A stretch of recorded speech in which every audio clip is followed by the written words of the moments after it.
This is Motovation. I'm Lori Joy Kingwell. And I'm Chrissy Van. We're two dreamers on two wheels inspired by our community. And celebrating the voices we're just lucky enough to discover along the ride. So if not already, like, subscribe, follow along, do what you gotta do to not miss an episode. You're built for the road.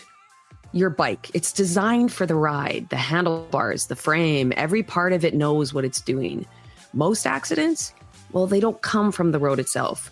They happen when the rider overcorrects, gripping too tight, steering too much, trying to force control instead of trusting the bike. The thing is, you barely need to touch the handlebars to turn. You just slightly lean in. But panic or second guessing, clinging for safety, that's when things get shaky. Life works the same way. You were designed for your journey, but how often do you find yourself twisting up to fit someone else's expectations, overcorrecting to avoid discomfort or to please others? You keep listening to everyone else's interpretation of your path instead of trusting yourself. But when you allow, when you lean into that moment, even when the curve feels sharp, you discover you can handle it. You were built for this. In today's episode of the Motovation Podcast, we're talking about self-trust. How gripping too tight on the bike of your life can steer you off course. How loosening that grip can help you flow with the twists and the turns instead of fighting for them. We'll explore ways to tune out the noise, lean into your instincts, and ride your own road with more confidence, even when that road gets scary. So, are you ready to stop overcorrecting and just ride? This is your motivation. One of the things that I appreciated so much when Lori came to me with the idea of let's talk about self-trust is the fact that this is something we've actually spoke to on the podcast tremendously in regards to trusting yourself. However, I don't think that we've really taken the opportunity or the space to really explain exactly what that means. And one of the things that has bonded Lori and I together in such a great way, and we were talking about this before we started, is this recognition that we both had built very trusting relationships within ourselves. And you'll notice the language that I use there. We built trust. When you think about the word trust, even paring it down to that one syllable word out of your mouth, it is something that needs to be built from a foundation to the ground up before it is truly something that you are going to lean on as an anchor in your life. And when I think about self-trust, I really think what we're actually talking about is self-love in tandem, because I think that trust and love are something that are so intrinsically linked. There's so many decisions when you reflect on your life. If you do an audit and realize that there are moments that you strayed, and more than likely when you start to examine it is because you didn't trust yourself. It's just like Lori was saying in the intro there. It's those moments where you think you need to hold on. And even though you may know so internally that you should go right, but the world might be telling you go left. And so you ignore yourself. And what happens when you don't listen to those nudges? You're actually eroding trust within yourself. So throughout our entire lives, whether you've realized it or not, you are doing a dance, a building trust within you.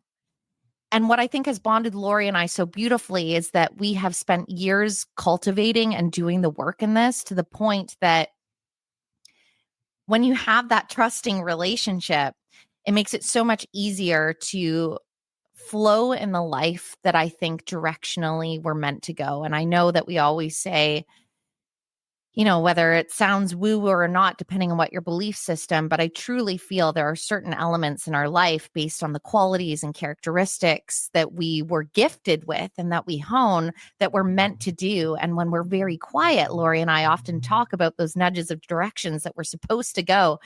And you're never going to fully recognize or realize, though, unless you do this practice of self-trust. So that is why Lori and I were like, let's pare it down today, because this dance is constant. And I think there's just some really important reminders as to why this is the foundation of all.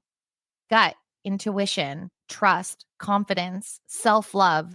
These are really all adjacent, or I guess I should say like a culmination of what we're looking to kind of respark or reignite or remind you of. Because at time of recording, everyone's freaking out. It's going to be March next weekend. Obviously, by the time this airs, we're already into the thick of the year and it's spring. And I know that this can be a time where we look and think, holy fuck, another year is going so fast. Am I trusting myself to get to where I'm trying to go? Well, after this conversation, I think you're going to be able to lean in a little bit more eloquently into that space and carve it out for yourself if you happen to have broken or lost that relationship a little bit. And I think it's important too that we first start with it's not your fault. It's not your fault that you feel really disconnected from yourself. There's not something wrong with you. I think that's what I often hear and kind of observe is there's so much guilt around the lack of trust of self or not being more attuned and not having more of that awareness or even skill, because there's a certain level of it is a skill in tapping in. Because I want to really acknowledge that we're taught at such a young age to disconnect from that knowing or from that listening or from that trust. When you even think about your feelings as a kid, if you were upset oftentimes or any emotion that adults were uncomfortable with, which was most outside of happiness and joy and compliance, or active, I guess that's more behavior than compliance. But it was like, you're fine, or enough of that, enough, you're good. And so at very young also, we were told to kind of like disconnect from how we were feeling in that moment. Or you have things where you were taught to prioritize somebody else's comfort level over your own. Go give them a hug, to new people, adults, strangers, or not strangers, but strangers to you as a child, but even like family members, it was always like, go give them a hug. And if you didn't feel comfortable, we prioritized that adult's need and want to hug us over the child's need to, feel safe or feel comfortable. And so that in itself, we were taught to abandon our own comfort level for another's. If you even had like parents that, it was always like, I know better, right? You wear this, dress in these clothes as kids, right? There was little opportunity to kind of put on something that reflected how you felt that day. You couldn't wear your costume to school because it's school and you wear your regular clothes, but like, why couldn't you wear that costume that day if that's what you felt like expressing, sort of thing? Or some other examples would be even like, like the sharing thing, like, yes, it's a beautiful thing to share, but oftentimes they're like, share, and you're not done with it. You're still playing with it. I'm still in a state of creativity and curiosity around it, but like, I have 2 minutes to do what I need to do with this so that, little Sally doesn't have to feel impatient or have uncomfortable feelings. Versus sharing where you're like, wait, if you have something in abundance or you have a little bit of extra, or when you're done, are you considerate that you're not just holding it for yourself? Then you take it and then you share it from a place of consideration rather than expectation. We're just from the very get-go, we're taught to sit in a desk when our body needs to move. We're constantly in this space and place as young people to disconnect and not trust and look outwardly, look externally for cues. And then we get older and suddenly they're like, go out and trust yourself, or frustrated that you're not trusting yourself. Even mistakes, like we're so afraid of failure. Well, what happened when you spilled that milk when you were a kid? How often did the parent come over and be like, oof, you spilled your milk? Accidents happen. Maybe we push the cup a little further up on the thing. They're like, okay, how many times do I have to tell you? We always had. And again, it's not even our parents' fault. It's not their fault either. It's all this learned behavior of mistakes come with ridicule. Mistakes come with anger. Your emotions are making people uncomfortable. You need to ignore your comfort level and prioritize other people's comfort levels, even on physical level. There's so many things that right from the get-go, as children, we're taught that not to trust self. Yeah, that lead in, because I kind of made some notes for myself today when I was really thinking about self-trust. And I love these examples because really what that type of experience erodes within us is our self-compassion. Often when we make mistakes as an adult, we're not really that kind to ourselves. And trust really grows when you know you won't berate yourself for slipping up. But if that's all you learned when you're younger, you actually brought me back to a youthful memory of breaking a bowl in my kitchen. And it's so funny. I have such sparse memories of childhood, but I remember getting screamed at for breaking this bowl. I didn't break the bowl on purpose, but that's like in that moment, you're just like, oh no. And then you're feeling so guilty and all the rest of it. Instead of it being a learning, teaching moment, exactly that. I felt shame. And we know shame is just so uncomfortable and hard for us to work through as adults. And you're not really experiencing compassion in that space. And so I think a lot of people struggle with cultivating self-compassion within themselves. And you need to have compassion for yourself in order to build trust. Another element that I think that is so important for us to think about because really it's about the relationship with self. And I know so many people's narrators can be so unkind. And again, to your point, so much of that is because of our experiences growing up and not necessarily creating the space and the distance required between your narrator and your soul and having heart space mixed in there to understand that your thoughts aren't necessarily the reality that are before us.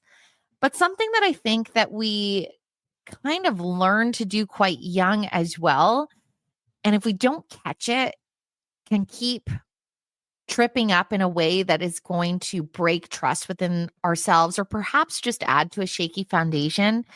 And it's the promises we make. And I don't mean promises to other people, promises to ourselves.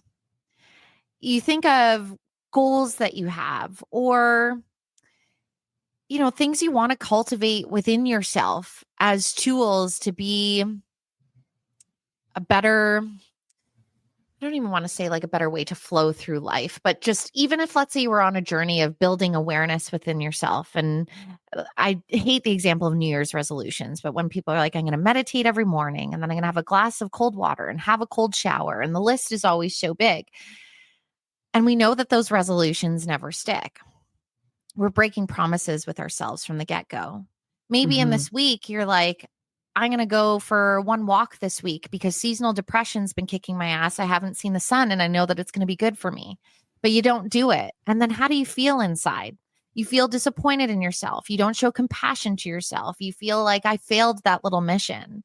And so keeping promises to yourself, I think, are so important as well. Keeping promises to yourself, if it's boundaries that you are looking to set and towing the line on those. I think it's so often when we think of self-trust, we can instantly think of how we're impacting others, whether it's like disappointing others in choices that we make or not holding up our end of the bargain or not showing up in a way that's expected. But I really think when we have this conversation, I just want to emphasize that it all starts with you. Like when you are building a love relationship, you build a love relationship on trust. Are you building a loving, trusting relationship within yourself?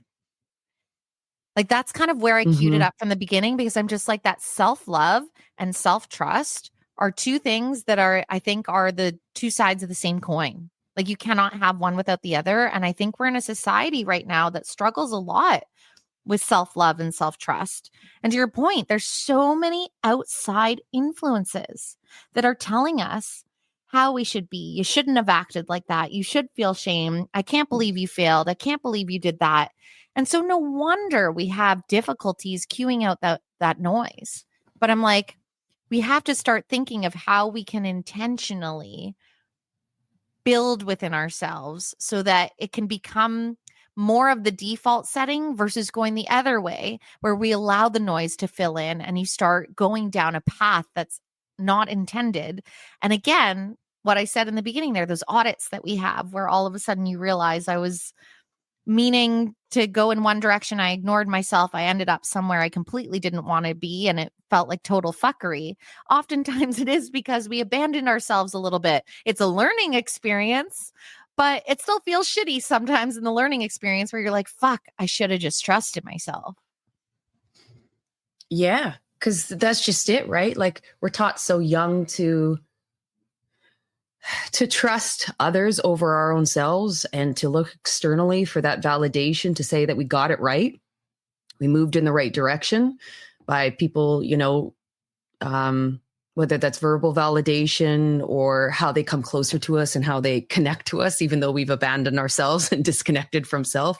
You're in a relationship where on the outside, on paper, it looks well, but you've never felt more lonely inside.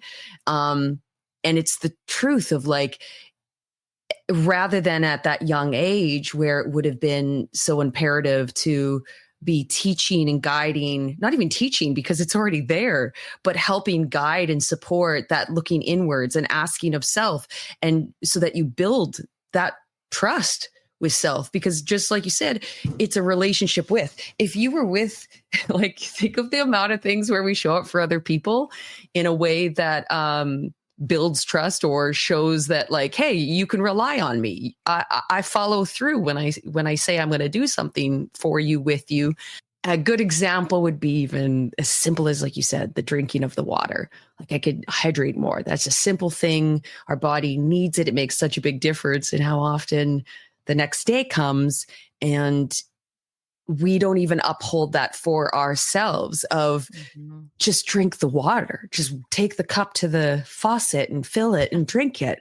That's such a simple ask. And we will oftentimes abandon even the most simplest action that allows us to build trust with one another.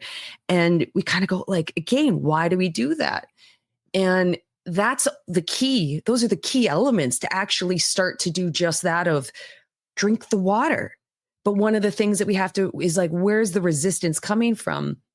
But again, how much of your attention is just at a constant state of looking outwards versus just slowing down a moment to just recognize it's not, yes, it'll make me feel better. And yes, this is a part of like treating myself well and investing in self and building, but like really slowing that down and just saying, this is where it begins, is saying, if I'm going to drink more water, I love myself enough to drink the water that I need as a person to hydrate so that my brain and my body function. And just like, as simple as that is, those are those small micro moments that like, it sounds so simple and so ridiculous, but I'm telling you this even on that level of like, this is where I really started to tap back into that self-trust on a smaller level to build out, to be able to really trust myself that if I said I was going to treat myself a certain way out of like care and love, I was going to take the time to do it because I did it for friends. How could I not do it for self? But we do yeah, that so go ahead. Though. No, I was just going to say we do that so much though. That was yeah. Oh, yeah. Because I was a person that like, so as a kid, I was so stubborn, and thank God. And I also felt like adulting was a trap. I genuinely, as a little kid, was like, this is some bullshit. Like, I feel like you guys are, what you're asking me is some bullshit. Like there was a knowing that was so loud in me, and I'm so thankful for that. And so I wore what I wanted to wear, to sometimes to the point where like an adult would be like, sit in your desk. And I'd be like, I'm fine here. And I would just stand. And they were like, no, you need to sit at your desk. I was like, no, I'm good. And I would like get in trouble, but I was like, worth it. But it was that, I felt so much that feeling of like, this doesn't feel like love and care. This feels like control. I couldn't obviously articulate it that way and all the things, but I spent a lot of time as a kid rebelling against that and actually honing in a certain level of self-trust, even when it came at the cost of being pulled away from the adults in my life or not being validated, that sort of thing. Now, on the other side, there was also a certain level of like perfection that also came out of like doing certain things and having validation.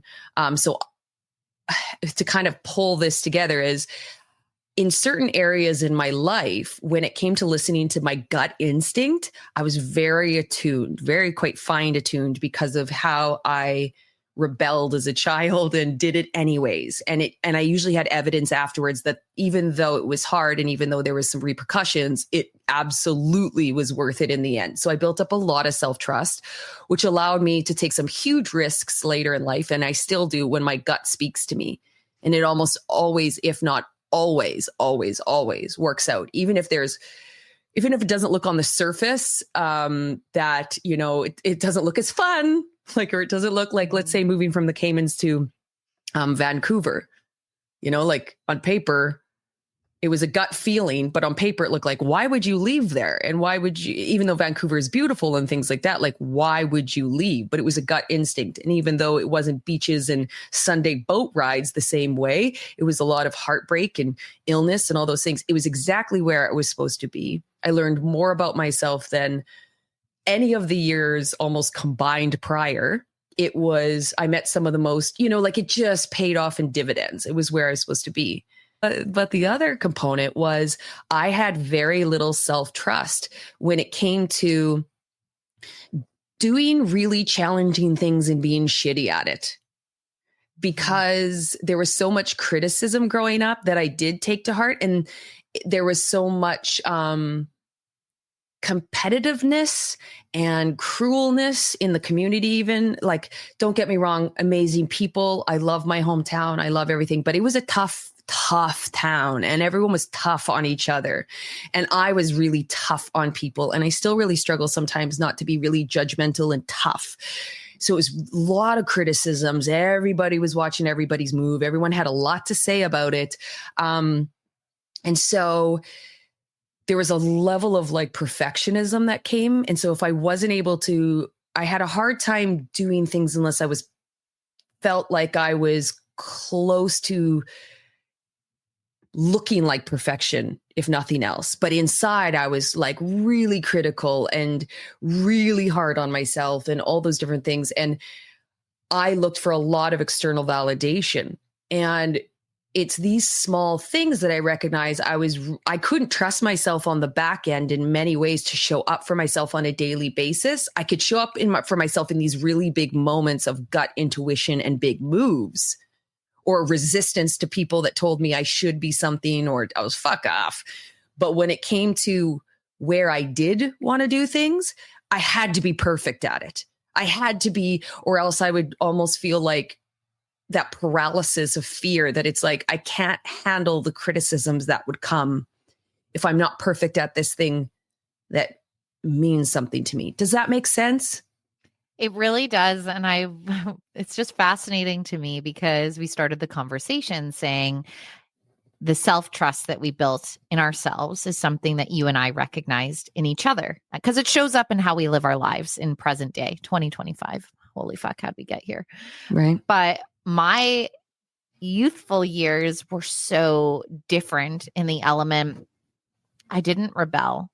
I was, I guess you can say controlled. And not even, I guess. It just sounds wild to say. It was that very controlling. And again, no fault of my parents. It's kind of like through generations, but ultra Catholic household. Like my grandparents were super Catholic. And of course, my parents then want to appease them. So they were super Catholic. And endlessly, I remember being so prized when I was really young because of just how polite I was as a child. I was like a little 3-year-old, 6-year-old woman with a Chardonnay. Like, it's the best way I can describe it. And 6-year-old with tequila. Yeah, exactly. Like I was just like a buttery as fuck Chardonnay, like every little hair in place. I had to be perfect in school, honor roll, goody two shoes. I was prized on that. I was prized on how well I handled deep fucking wild shit that happened in my youth, navigating my dad's illness, that we were so good because of how well we just read in the waiting rooms and didn't show any semblance of emotion. And all of that behavior was rewarded.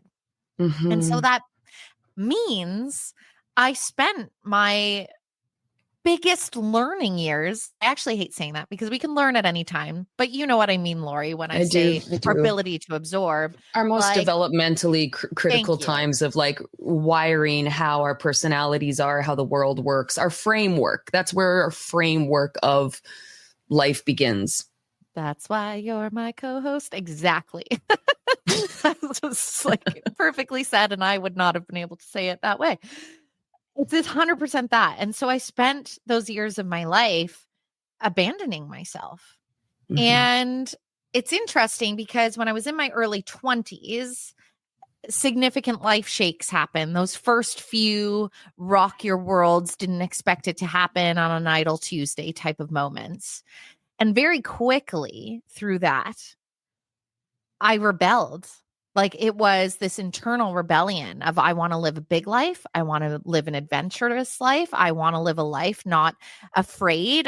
I love my mom dearly, but she has had a life that has basically run through the fear filter for all of her years. And as a result, there are many things that she's wanted to do, but it's unfortunately kept her small. And I started to rebel against that. Because I could tell if I allowed that perception to be how I saw life, I was going to live a really small life for myself, and I didn't want that. And so I started to make these big, bold leaps and even small leaps. Like I think you spoke to how trust and confidence within ourselves are so linked.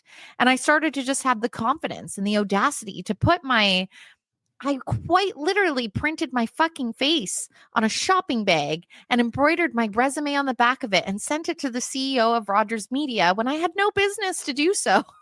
It was the stupidest decision. Like on paper, doesn't make sense. Did I get the job? No. Did I get a letter back from that admin assistant? Hell yes. Was I excited about that? Fuck yes. Mm-hmm. You know, moving across the country to New Zealand, I bawled my fucking eyes out when I got into my dorm. I was terrified. The internet was not like how it is now. You couldn't communicate as much as you wanted to, but whether it was a big step or a little step, I started to trust that my inner knowing seemed to know more than I was even consciously aware of. And on top of that, I started to see you couldn't really fuck it up. And when I say that, I'm like, even in those moments where it went awry in my journey, I was kind of like my relationship with self, my self-love with self, my self-trust in regards to the fact that I have compassion for myself when it doesn't go right, that I can take accountability for myself and look at myself honestly when it doesn't go right, because that is another part of building a trusting relationship, being fucking honest with yourself, which is sometimes the scariest thing to do, because guess what? We're flawed humans, which means we get it quote unquote wrong a lot. And that's not easy to look at, but having the compassion for ourselves through those moments. And I really liked that when you teed us up, Lori, you made such a statement to emphasize that we shouldn't feel hard on ourselves if we're not there, because you've joined us on this podcast, presumably for some time. And so, I also had clearly abandoned parts of myself prior to the end of my marriage. I wasn't necessarily honestly looking at situations before me. And there's so many psychological factors that I can dive into why that was. But at the same time, looking at it through the lens that I have now, I think that there was an erosion that happened within myself. There were things speaking within myself that I think the lens gets so clouded sometimes, and we kind of weave this weird little web with our relationships with ourselves to convince ourselves that the path that we chose for ourselves is the right path, and no, there couldn't possibly be a roadblock or a deviation. Like, we've decided it's going to be X or Y. And so once again, life was teaching me the lesson that I basically broke trust within myself through the decisions that kind of led me to end up in the decision that I did. And I get there were two people in that instance, but to the point of accountability, I've spent, ever since, like through this year, doing a lot of deep self-work and a lot of evaluation, because I think it's important when life, for lack of a better word, delivers some really bitter lemons. It's really easy to look outward at just the other party's involvement, if there is another party or circumstance or job or what have you, and not look within ourselves. And it's been really fascinating, because what happens, again, I'm going to use the example of your relationship with other people. When you have moments that break trust with another human in your life, those are painful moments.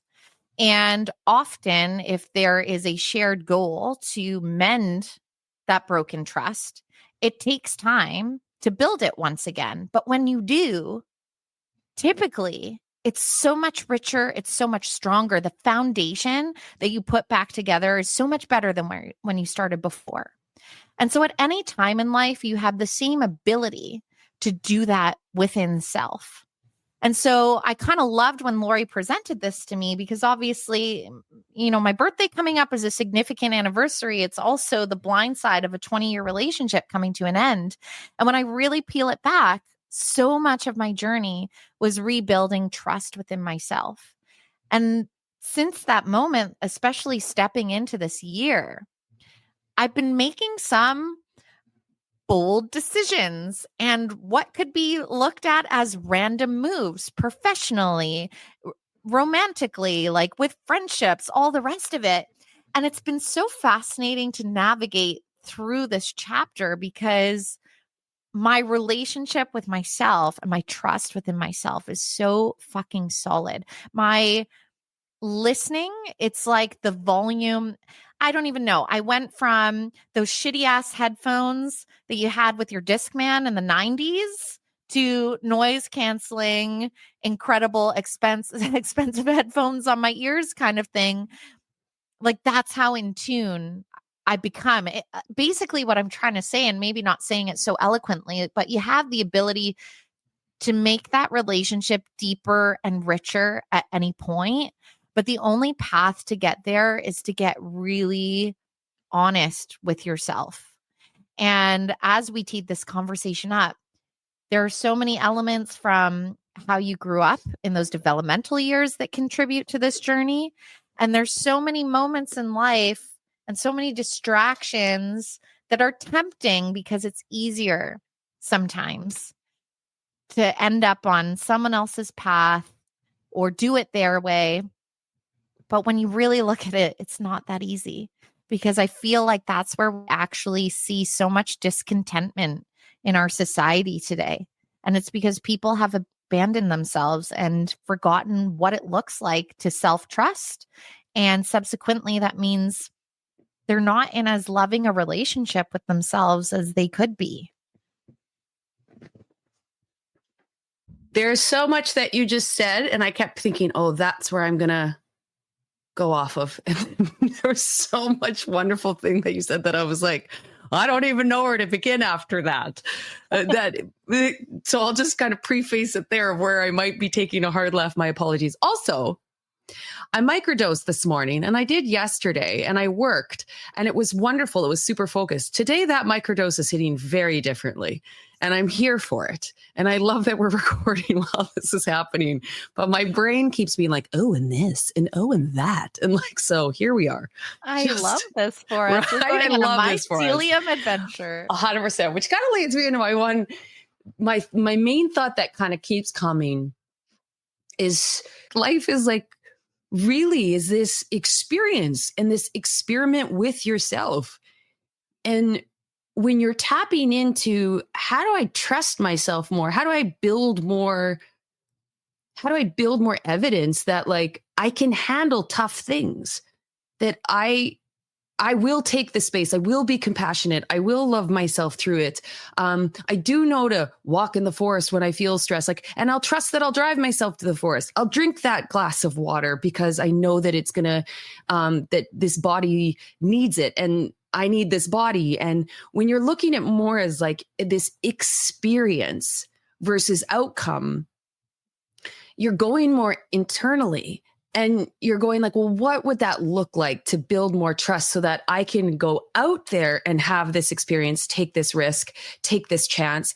And I'm going to trust that ultimately all is kind of working for me in the biggest of pictures. It might feel harder before I get to a blissful state. And the blissful state won't last forever because I'll go through another metamorphosis or another recalibration of self or whatever it is. But we keep looking at this life like it's these set outcomes. And like, if I could just get to that, if I could just get to that, and if I could just get to that, that's not real. That doesn't exist. It's all bullshit. And that's kind of where I say as a kid, I watched all these adults be like, if you just do this, you'll be happy. I'm like you are? Like everyone seems pretty fucking miserable. And everyone, the way people talk about themselves and talk about each other and da-da-da-da-da. And so it was much more about, as a kid, I was just always trying to tap into my experience. And that felt quite good. And then I've just done that, when they said you should be married at this age, you should have children at this age, you should live in this town and have this or this city or whatever it is. I was always just going off of I'm going for experience. It was only later that I had to start building trust in myself to do the really boring and mundane things to get to I shouldn't say the outcomes, but to go towards things that my gut was saying it's time for this, like being in school right now, right? This isn't this glorious experience, but it's a necessary, and it is beautiful in its own right. And that's what's allowed me to build self-trust and go inwards. And to continue that is looking at my life from a space of an experience. And I find when I get too goal outcome oriented, and that kind of be the focus, or I get caught in that trap of like, this equates happiness, which like where no one's immune to it, especially when it's coming bombarded in the level and pace that it is. But that's the time where I feel like this doesn't feel like me, or like something feels off. And I'm noticing more of what other people are doing or and I'm like, you're falling into that trap and you got to get back to self. And so that's, I amp up whatever it is to be more quiet with myself so I can hear myself. But if you shift that and look at it more as this experiment of an experience, it also then takes off the weight of getting it right. Like, what is that even? How do you get a life right? It's an impossibility. Like, it is an impossibility to get it right. The closest you can even get to it is get it fine-tuned into a state of listening and following your intuition. Because what if the getting it right is during this lifetime, and regardless of your belief systems, but like during this life, while you're a human on planet Earth, it's learning whatever it is that you're meant to learn. So it might be a life full of suffering and pain, but that might be your lesson here. That might be your story. And it doesn't mean that you got a raw deal necessarily, but if you are focusing and you've convinced yourself that that is your story, well, that's just you welcoming in suffering and pain. But if you're looking at the beauty within the pain, that might be your story. If you're looking in the optimism and the fact that you're here to even experience, like that was the other thing too, is like grief is having all this unexpressed love in many ways, right? And that person, how beautiful. But if you just looked at it as like, I want to avoid pain, well, then you would avoid being there for the loved one's last breaths, because that's exceptionally painful. But then you then also avoid this incredible life-changing experience of being in the depths of that pain, but all the beauty. And I might be on a microdosing tangent. I love it. That's what my soul is. Neuro pathways connecting in new places. I find honestly this subject just deeply meaningful because first of all, on the pain note, because it means everything, right? Like it is deeply meaningful because it's like it drives everything. Is our whole lives are driven by the depth of how much you trust yourself or don't trust yourself. And I just love that you highlight trusting in the painful moments. I mean, as we know, vulnerability was something that I was really cracking and hacking. And then I got cracked open and felt deeper than I ever have allowed. And when I think of that rawness, like I fucking love that rawness. Sometimes I miss it. And I know that sounds really fucked up, but like I know what you're saying. Oh, the level of aliveness in like feeling that brutally raw was just the most awake I think I've ever been while being alive. It sounds, I'm not the one that microdosed, but that's the best way that I can say it. And to my point of just having been on this journey, when Lori and I hit record on March 12th last year, I've re-listened to that podcast many times. And at the end, I was like, I want to pull up the quote, but it was something to the effect. I said, I have no idea why I'm here, but I trust that I'm exactly where I'm supposed to be. And I didn't know why. I said it over and over again. It's riddled in my journey or journal. I'm like, I don't know why I trust this. And it was the weirdest feeling, but I had had evidence in my life in more uplifting moments, like leaving my career. And I was like, don't know why, but I feel like I got to go this way. And heading into this year, there's so many decisions that I'm making where I'm like, I loved that you said the outcome thing because I used to be so outcome driven. When I get my weather show and then when I'm off weekend weather and then I'm Monday to Friday and when I'm this, like everything was so driven and it makes so much sense. I was the same kid that was the 3-year-old with the buttery fucking Chardonnay that was looking for my gold sticker on life. And that was never going to come. And now I'm in this space where there's so much moving at the same time. And I think it's the realization, look at the earth that we live on. Hell, there was just an earthquake here in British Columbia before we recorded a couple days ago. Everything is always in motion. Our lives are in motion. We're aging in motion. Our cells are in motion. And when we are married to an outcome, what a grave illusion, like what a funny illusion that we allow ourselves to believe that that outcome is something in grasp. And don't get me wrong. I believe in dreams. I believe in goals. I believe in manifesting the life that you want. But the journey to get there, to think we have the audacity that we can map it out, that it's going to look exactly how we think it's going to look. Fuck no. But the more that you allow the bike to do what it's meant to do, your inner compass, your inner vehicle, the more you trust that, we're designed to learn the lessons that we're supposed to learn, however they're to unfold. And if you really notice, it's when you're gripping on that gut and telling it no, when you're hearing that nudge and saying, not today, I'm meant to go here. That is when we tend to crash and burn. And the beauty is in this life that we have so many opportunities where we're gifted the ability to kind of, maybe we've hurt ourselves, bruised ourselves, broken a couple bones, but dust ourselves off and get back up on that fucking bike and start to build a relationship where you trust it within yourself, because that is when, even when it seemingly feels so random, and humans hate random, we like predictability. So all of it might feel like there is a resistance, but resistance and tension within yourself, like a tension that's not meant to be there, those are two different feelings within ourselves. But you have to create the space to notice.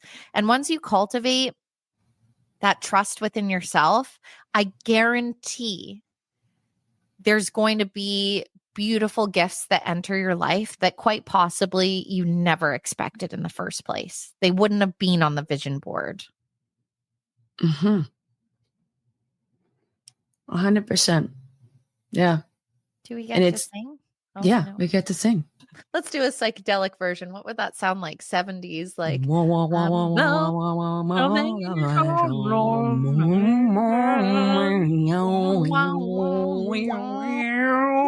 yeah.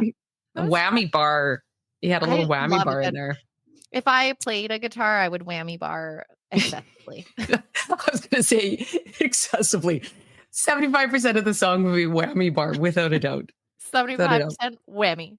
Whammy. So I'm going to do some like micro level steps. So a small choice challenge is just making low stakes decisions without overthinking.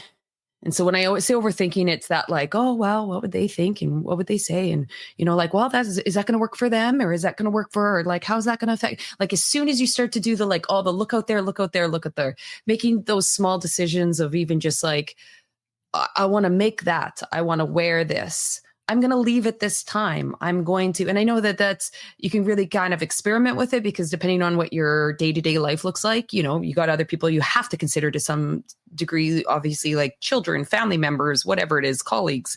But to a good extent, like find choices in your day where you can make some like small, low key that you can start to just trust that like, I can do this because I want to do this. And the other one is practice saying no. Like, honestly, like practice if you genuinely don't want to do something and you feel like you're going to say yes because you don't want to disappoint or you don't want to make uncomfortable, practice to say no without an excuse. Low stakes ones are great. You know what I mean? Like practice saying no, practice making those small little choices. And find one small thing, one small super thing, like the water drinking.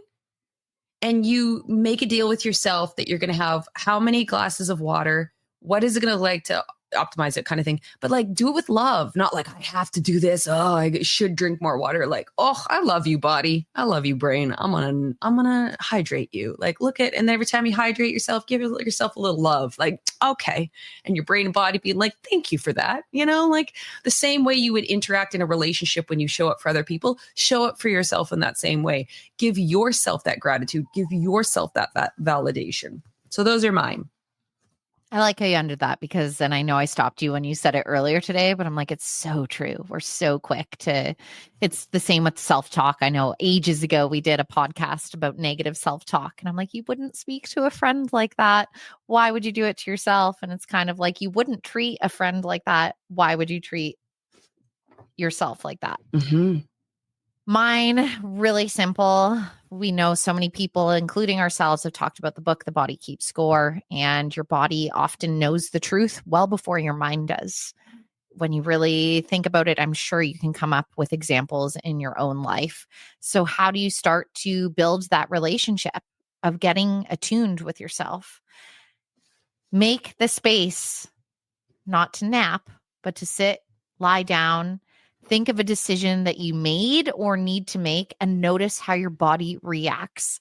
I am going to disclaimer this and be like, if this is not something that you incorporate in your life, you're going to feel resistance. It's going to feel weird. I obviously, and Lori, you're studying so much right now in regards to therapy. And this is something that in therapy they do often. Where are you feeling this in your body? And at first I would look at my therapist and be like, I don't know. It was just like I'd just be perplexed and almost defensive. Like your whole body's like a cat. It's like, I don't know, but your body is reacting. So figuring out, is that decision bringing me tightness, relaxation, warmth? What do those sensations feel like in your body? And the more that you build that relationship, you're going to come to understand what your body is telling you, what signals. There we go. That's a new word. That's a good one. Signals. Signals it is giving you. And over time, if you build trust with your body's reaction, it's going to help you trust yourself more deeply. It's really just an exercise in listening to that intuition, which as we started this, there's so many distractions, so many things designed to make you go off course and not listen to that. So many things you were taught in your developmental years and that you harnessed as a way of being. So you have to give yourself grace, because remember, anytime we share these things on the podcast, we're often having to undo something or relearn, because we have wired ourselves to operate a certain way. So give yourself grace. And as I say, it's going to feel fucking uncomfortable, but 5 minutes. Everyone has 5 minutes. I know we're all fucking busy. Every one of you has 5 minutes. And the practice of the discomfort is also super valuable. It's not, just because it's a part of it to know to expect it, which do expect it. No ifs, ands, or buts, you will feel it, but that's also a good sign, because that means you're actually doing something different. You're neurologically wiring yourself. You're you're reconnecting your awareness and your mind to the body. And because there's been that initial disconnection from early childhood, you're reconnecting, you're reestablishing, you're rewiring. All good stuff. So if you don't feel discomfort, guess what? Nothing's actually changing. But the more important thing too, or equally as important, is that discomfort in itself is also awesome, because it's a practice of saying, I'm not going to make a decision only when I feel comfortable. I'm going to learn to trust that I can tolerate discomfort and not run from it, not bypass it, not avoid it, not quit. That's also, so it's a double whammy, because you also build that trust within self, these little micro moments to say, whew, yeah, okay, I tolerated that. So that when big moments come into life where you're making bigger decisions, bigger life changes, which will inevitably come, you have built a trust and a tolerance to say, I can handle uncomfortable feelings and I can move through it. I have strategies, exercises, or I just trust that I can absorb, metabolize, and get on the other side of it. So that in itself, that's why meditation's so huge. It also grazes gray matter in your brain, which is anyways, point being, do it, be uncomfortable. It pays off. And this is where you build. This is how you lift the 50-pound weight, is with the 2-pounders and the 5-pounders of 5 minutes of discomfort as you're rewiring and reconnecting, so that when those big moments happen, you don't go into a state of avoidance. And then, 20 years later, you're like, I don't know how I got here. I don't know how my life is still here. Mm-hmm. Well, because you've stayed disconnected, you've stayed in a state of, I'll go when it's the perfect time. I'll do this when it's this. And you're just living in a reality that doesn't actually serve you and isn't what we as human beings are ultimately built for, or our experience is built for. So you're working against, in all ways, your true sense of self. Anyways, that's my TED Talk. I really enjoyed that you said the double whammy. And ever since you said that, I went, whammy bar. Whammy bar. That's where I was. You said a lot of meaningful things in between, but my brain was just like, whammy bar. I feel like that is the only thing that matters. Whammy bar. Whammy bar. Well, here's my quote of the day. Whammy bar. No. A bird sitting on a tree is never afraid of the branch breaking, because her trust is not on the branch, but on its own wings. Always believe in yourself. Trust yourself. Trust yourself. Okay. Mine is, self-trust isn't about always getting it right. It's about believing you can handle whatever comes next. And if a lesson's been learned, it hasn't been lost upon you.